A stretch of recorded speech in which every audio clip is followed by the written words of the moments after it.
The Goldilocks Rule. Hi, I'm Brian Pombo.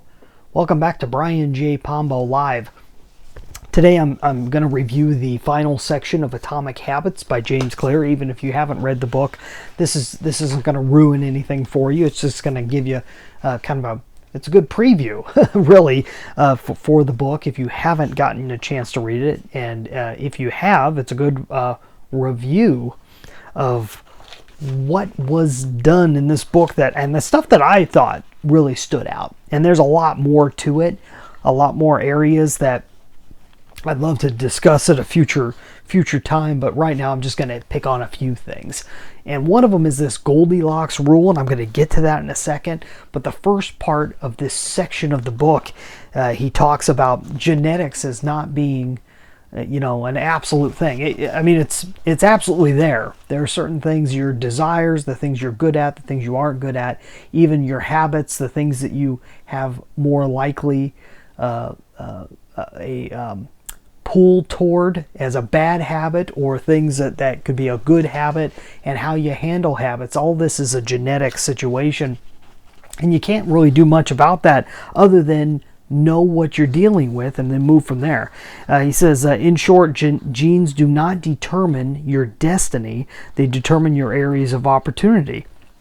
As physician Gabor Mate notes, genes can predispose, but they don't predetermine.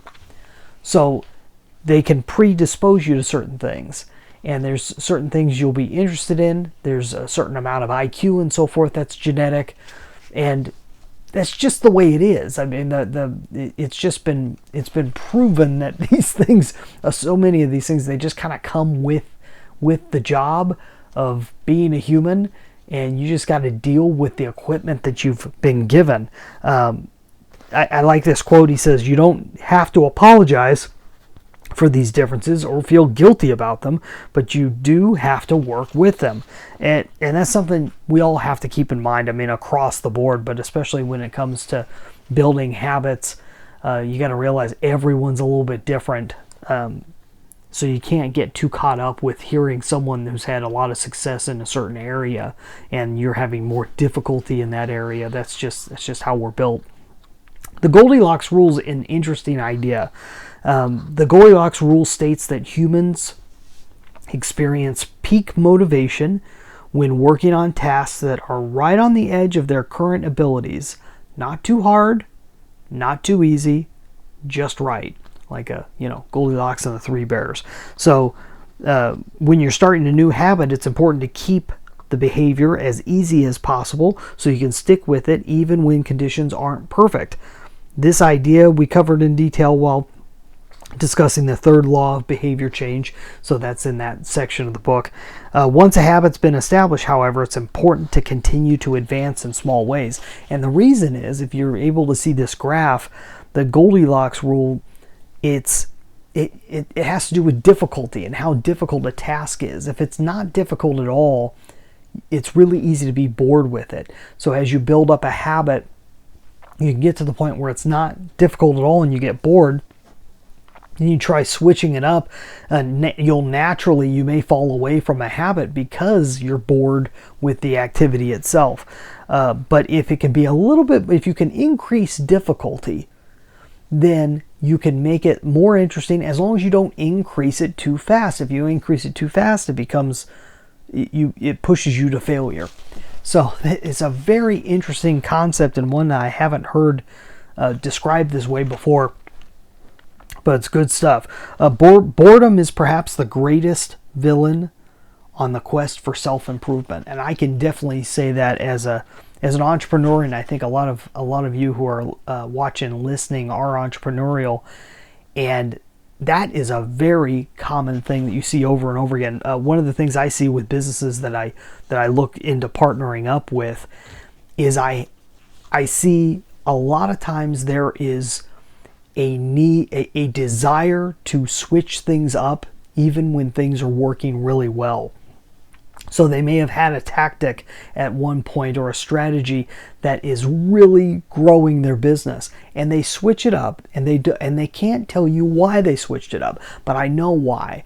they're bored with it. They're bored with the fact that it's working all the time, and they switch it up to try something new, to try and it's almost like the gambler's high and wanting to get a little more. Even if you're on a winning streak, if I can just get more than where I was. It's a total lie that we tell ourselves. What really should happen, if you're talking in terms of business, for example, is to secure anything that you are doing right in the form of a system. You may delegate it on to somebody else, or you may create some software that can do it for you. But you make it to where you don't stop doing the things that made the gains. You start from there, and then you can move on to somewhere else. But you have to make sure you're at least doing that minimum activity. It's so important across the board in both your personal life, and it just compounds 10 times over when you're running a business. So you just need, here's another good quote, you just need enough winning to experience satisfaction and just enough wanting to experience desire. You have to keep that certain level of desire available in your life, otherwise it really gets crazy. He also goes through this great section on the downside of creating good habits, that when you can do it good enough on autopilot, you stop thinking about how to do it better. So, and what you need to do is that same idea. You need to challenge yourself. You need to make sure that there's a next challenge to keep things moving ahead. Talks about the concept of career best effort and how that was implemented by the Los Angeles Lakers. Really great stuff. Great book, Atomic Habits. This is the final, I believe this is the 9th episode that we've done on it, and this is the final one that I'm going to do on it. I'll bring it up from time to time because it plays into so many other things that we do when we're dealing with business. So I'm a business investor. I work with different businesses. I partner up with them, and I look for ways to either purchase or help them to sell their business. And so when you're going through that process, you come into these little idiosyncrasies of life that can affect everybody, like habit building. And there's so many ways that we can make life easier and better for everybody involved, both ourselves, our employees, our partners. And so it's something to always keep in mind. So I always highly recommend self-improvement books that are useful. And this is one that was very useful to me. That's all I got for today. Go check out my book, 9 Ways to Amazon Proof Your Business. If you're wanting to find out more about what I recommend for how to make your business competition proof, which is a huge step forward in making your business do what you want it to do. If you're constantly in the process of competing, then you're always 10 steps behind, and then you fall behind on what really needs to get done to make your business a good thing in your life. Go grab a copy, 9 Ways to Amazon Proof Your Business. And if you want, you can always download a free digital copy over at brianjpombo.com, and you can go to amazonproofbook.com to go directly to that offer. amazonproofbook.com. That's all I have for tonight. You have a good one. Get out there and let the magic happen.